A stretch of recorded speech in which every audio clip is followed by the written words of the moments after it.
Ассалаумағалейкум, құрметті ағайындар.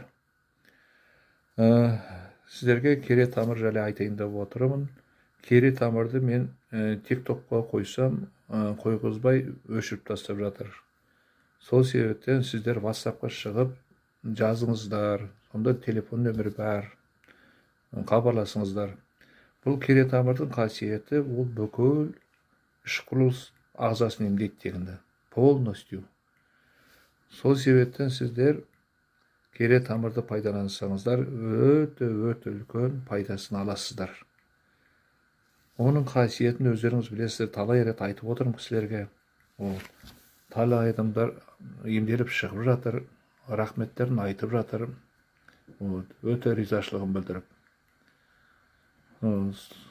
Осы сіздерге айтайын дегенім, кім қиналып жүрген адамдар болса, қатты ауырып, ішқұрылыстан, соны сіздер маған хабарласыңыздар. Маған шығып, WhatsApp-ыма жазып хабарласыңыздар.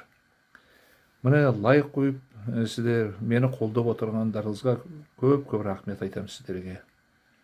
Өздеріңізге зор денсаулық, ұзақ өмір тілеймін. Аман есен болыңыздар, хабарласыңыздар.